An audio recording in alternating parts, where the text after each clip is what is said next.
नमस्कार बंधुरा दीपार रान्नाघरे तोमादेरके वेलकाम। तो देखो एखाने छोटो बड़ो मिलिए आमी 3टा पार्लेजी बिस्कुटेर पैकेट नियेछि। तो आजके एई पार्लेजी बिस्कुट दिए आमी तोमादेरके केक तैरी करे देखाबो। तो प्रथमेई तार जोन्नो आमादेर निते होबे पार्लेजी बिस्कुट।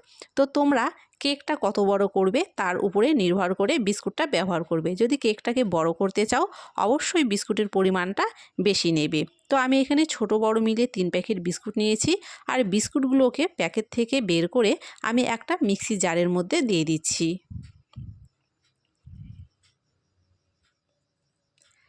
बिस्कुटगुलो मिक्सि जारे देওয়ার পরে এগুলোকে গুঁড়ো করে নেব। গুঁড়ো করা হয়ে গেছে। এরকম অবস্থায় একটা বাটির মধ্যে বিস্কুটগুলোকে ঢেলে দিতে হবে। তারপরে ওই একই মিক্সি জারের মধ্যে আমি এখানে দিয়ে দিচ্ছি চিনি। এখন চিনিটাকেও গুঁড়ো করে নিতে হবে। চিনি দেখো গুঁড়ো করে নিয়েছি আর বিস্কুটের গুঁড়োর মধ্যে স্বাদ মতো আমি এখানে চিনির গুঁড়ো মিশিয়ে দিলাম।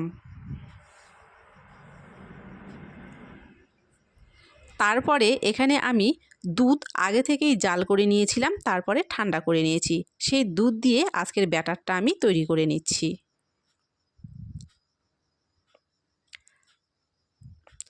আর আজকে আমি কোনো রকমের বেকিং পাউডার বা বেকিং সোডা এখানে ব্যবহার করছি না। আজকে আমি কেক তৈরির জন্য ব্যবহার করছি ইনো। এখানে 1 প্যাকেটের হাফ প্যাকেট ইনো আমি দিয়ে দিলাম। তারপরে আবারও খুব ভালো করে মিশিয়ে নিলাম।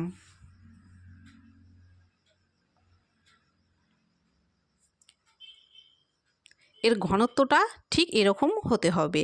তারপরে এখানে কেকটা তৈরির জন্য আমি নিয়েছি একটা ছোট সাইজের বাটি। বাটিতে আমি তেল এখানে ব্রাশ করে দিচ্ছি। তো বাটির পুরো গায়ে আমি খুব ভালো করে এখানে তেল ব্রাশ করে দিলাম।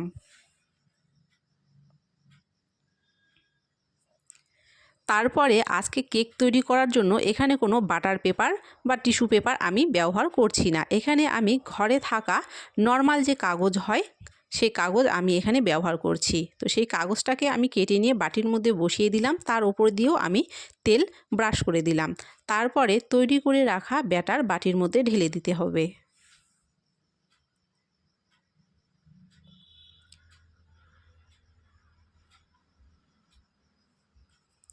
তারপরে এইভাবে ঝাঁকিয়ে ঝাঁকিয়ে এর মধ্যে যদি কোনো রকম হাওয়া থাকে সেটাকে বের করে দিতে হবে।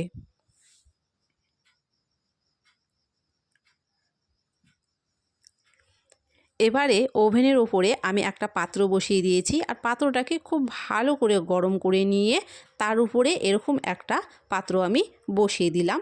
আর তার উপরে এখানে কেকের বাটি বসিয়ে দিয়ে এটাকে এখন আমি গ্যাসের ফ্লেমটাকে লোতে রেখে তৈরি করে নেব 20 মিনিট।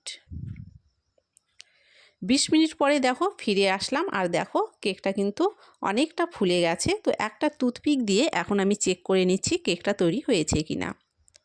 কেকটা কিন্তু তৈরি হয়ে গেছে, টুথপিকের গায়ে একটুকু লাগেনি। এরকম অবস্থায় কেকটা নামিয়ে ঠান্ডা করে নেব। কেকটা দেখো চারপাশ দিয়ে কিন্তু নিজে থেকেই কতটা ছেড়ে ছেড়ে গেছে। আর কেকটা ঠান্ডা হওয়ার পরেই কিন্তু বের করতে হবে, না হলে কিন্তু ভেঙে যেতে পারে। আর এর রঙটাও কিন্তু খুব সুন্দর এসেছে। তো আমি একটা ছুরির সাহায্যে এইভাবে হালকা একটু ঘুরিয়ে নিলাম। তারপরে একটা প্লেটের উপরে এটাকে উল্টে দিয়ে আমি কেকটাকে বের করে নেব।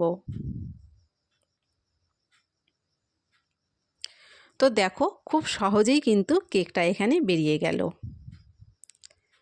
তারপরে কাগজটাকে উঠিয়ে নিলাম।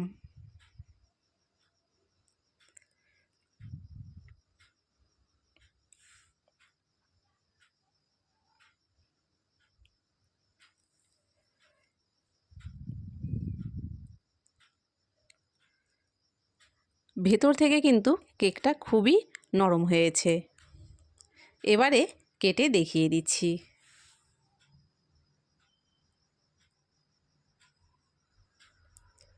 তো দেখো কেকটা আমি কেটে দেখিয়ে দিলাম কতটা নরম হয়েছে।